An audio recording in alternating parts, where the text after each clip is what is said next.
Where are you guys from? I'm currently studying in Oxford. Sorry? I am currently a student in Oxford. Oh, cool. Yeah. The topic we're talking about today is fur. Fur. Yeah. So, killing an animal to wear their fur for fashion. Right. What do you think about that? Do you think it's ethical at all, or do you think there's something wrong with it?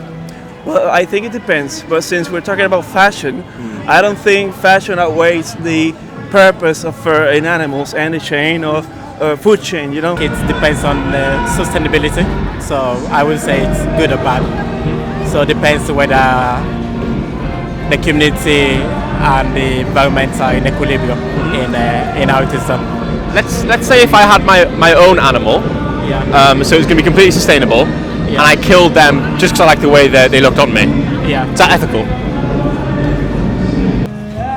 Just for something to wear, I don't believe that you should kill an animal, especially just for fashion. I don't agree with that at all. So is that because it's unnecessary, because we don't need to do it anymore? Yeah, I mean, for me, in my opinion, there's no need to do it at all. Would you say that inflicting unnecessary harm onto an animal, is that cruel? Yeah. Okay, and just to take the conversation to a little different point now, killing animals for food. Do you have an opinion on that? I don't mind as long as it's humane and you're not overdoing it. You're not killing for fun. Yeah. For sport. Yeah. Let's talk about killing animals for food. Great. What's your position on that? What sort of animals? So let's say killing a chicken or a cow to eat for Christmas.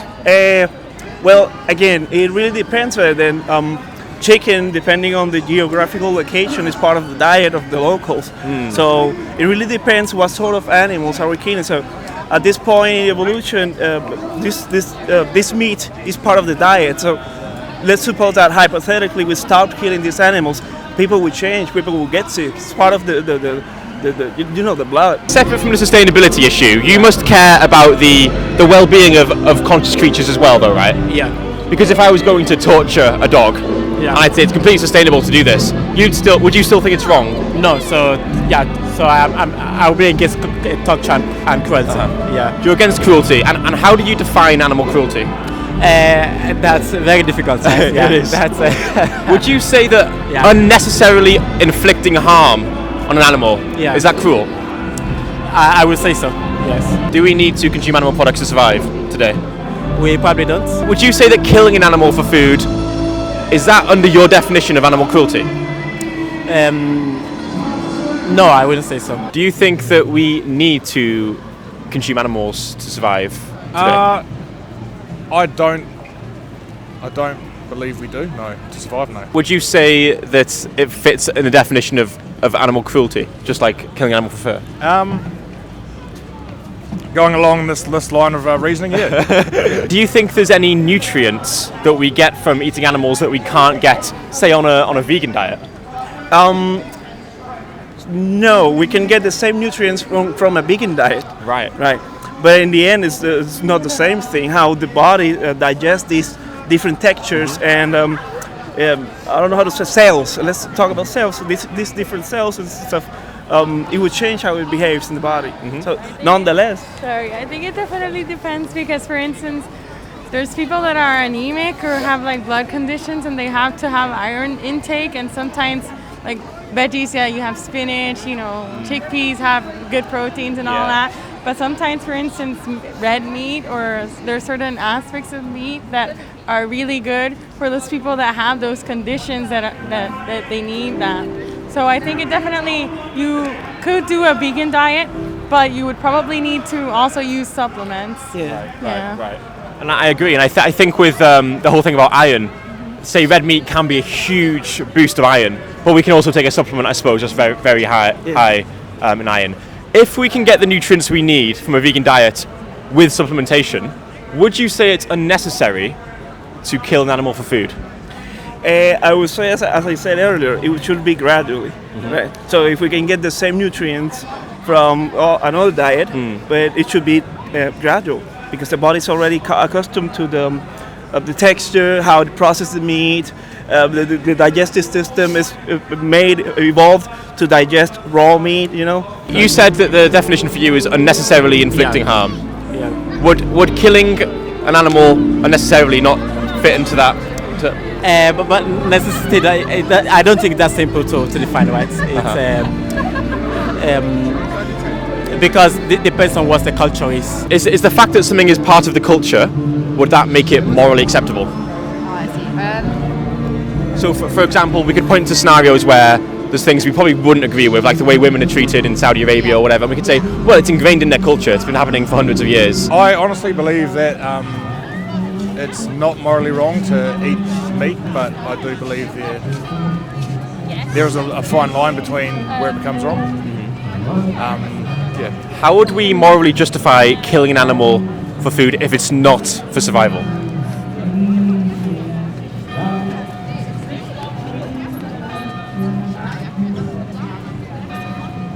You can't, I guess. You can't. I also think there should be like a change in the socioeconomic system, because right now, as it is, the vegan diet and vegetarian diets are only accessible to people from the middle class and higher classes. But then people who are working class, it's a lot better for them or cheaper for them to have like more unhealthy options and sometimes meat and stuff like that. Whereas like vegan veggies, fruits and all that stuff that are good, you know, and also restaurants and all that kind of cater more, and organic food and all that, they cater more for the people that have most money. So there needs to be a systematic change for people, for everybody to be able to benefit from a vegetarian or vegan diet. If we think about the cheapest food on the planet, the cheapest food in the supermarket, rice, beans, lentils, these are all vegan. If you were to find out from your own research that being a vegan, you could be completely healthy even if you switched in a day. Let's say hypothetically you were to find that out, and let's say you could afford the B12 supplements and all the vegetables and the fruit you want. Do you think then that killing an animal like a pig or a cow for food, would that be as wrong as killing an animal for their fur? I would say that since in that case you don't need the food to survive because you already have an alternative, it will be equally as wrong. We are part of the animal kingdom, right? In many ways, so it's not. But I guess I don't think we can philosophize our way out of eating animals. Like it would be nice, but I don't think that's really. Well, would you say that unlike other animals, we possess moral agency to the point where we can understand right and wrong? Yeah. We can question, should we kill the animal? Yeah. Whereas a lion, I mean, we can't put a lion in a court of law. But I think that I'm kind of thinking, you progressed my mind within this discussion, so thank you for that. I love your question, and I have changed my, thinking because of it, and I do think that our culture and society is changing and shifting for the reason that it's endangering our species and other species around us, and that's why fur shifted, and that's why our eating habits are shifting as well. For me, I don't think my opinion will change, but I like the reasoning you're going down. Yeah. If I was to say to you, I really like the way the animal tastes, would that be a good enough reason? It depends what animal it is. If they're a pest, if they're destroying the ecosystem. So just a pig that I've grown to be killed. I honestly believe if it's at the end of his life and say it's not, because we generally don't kill animals at that point. We say pigs, we'd kill them at 6 months. Yeah. So say if there's a 6 months pig and I said, okay, I don't need to, but I get a lot of pleasure. Would that be a good enough reason? No. And if I was to say, but it's been bred for this reason, would that be a good enough justification? Honestly, no. I don't. Right, I agree, because I could say dog fighting. I've bred these dogs specifically for that purpose, and we wouldn't say that's a good enough reason. Yeah. So I guess the question then becomes, if we don't need to, and pleasure isn't a good enough justification, then what are we doing it to them for? Old habits. People don't like change. They don't want to give up meat. A lot of people love the taste of meat, even though they don't need to. Yeah. What would stop you being vegan? Just the taste of meat. I appreciate the honesty. If I was to ask you, what's more important on a personal level, an animal's life or sensory pleasure? Animal's life, for sure, yeah. Would it be fair for me to say that the behaviour of buying animal products is contradicting your own morals? Yes. So your morals are in line with veganism? That I don't mind the idea of going to veganism, and I'm open for change as well. Amazing. If I was to give you a card with a video about veganism, would you consider watching it? Amazing. Thank you so much. I'll give you a card. I think it's really cruel. But then again, life is cruel. You know, animals kill each other, and we are an animal, and so that's our way of killing and surviving. That we are animals just as them, and they are pretty cruel as well. I mean, a lion will eat their own babies. Yes. They'll even rape each other. It's brutal in the animal kingdom. Yeah. But do you think that the lion has the moral agency that we have? No. Do they understand right and wrong like us? No, of course not. Do you think that distinction means that we have the responsibility to choose the more compassionate options? Yes, indeed. I believe that one is responsible for whatever we're conscious about. Yeah. Since you know about the chickens being ground up alive, do you feel any responsibility not to buy the product if you can avoid it? Yeah, as long as you said earlier, see, if there's an alternative, then we don't have to kill them. No matter the method, no matter the cruelty, we don't have to kill them if there's an alternative. Yeah, and that leads on to my other question, which is, do you think there's a humane way to kill an animal? I mean, is killing ethical to begin with? There's no way to kill ethically. That question is quite paradoxical. Yeah, I agree. Yeah. What is it about the cow that makes it okay to kill them? I guess we are not sharing an essence, right? So I don't believe to have a strong enough connection with a cow. The logic of I don't feel a connection to this group. Yeah. I feel like people could have said that in times of slavery and justified it. Well, I don't feel a connection to them. I feel a connection to my race. Yeah. And we just said, well, that's arbitrary discrimination. Yeah. So when it comes to the animals, could I not say, well, it's arbitrary discrimination unless we can name what it is about the cow? What trait do they lack, or what is it about them intrinsically? Yeah. Are they less intelligent? Like what? I mean, could you think of anything that could justify it about the cow? But we are objectively a different species, right? And we are objectively a different race, I guess.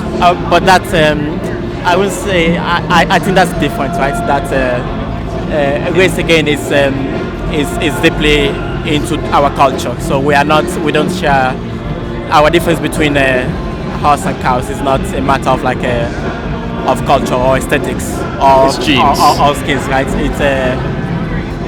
It's genetics. Yeah, but could I not say there are objective genetic differences between different races? So I feel like it's kind of appealing to group. So you're saying, but matters of society, of social categories is not. I don't think it's about numbers, but about quality. But when you say quality, what exactly do you mean? Well, it's I think it's very difficult to define, right? But it's like when it's talking about time, we don't know what time is, but we can talk about. There are some things we can't define, but we can talk about. And I agree that it's dangerous. It's like you can push things to the extreme, but I don't think that's really honest. I don't think that's honest to push arguments to the extreme in that way. But I agree that I'm not sure. I don't have I appreciate that. A convincing. I'm putting you on the spot a lot on this interview. Yeah. What would stop you from being vegan? From being vegan? Vegan, yeah. If I were vegan, I don't think anything would stop me, because I like vegetables. It's quite easy for me to eat vegetables. But I know some people that they don't eat vegetables because it disgusts them. Do you think that sensory pleasure can justify violence? No, of course not. I don't think that pleasure can justify violence, because that would go in the same line. Yeah.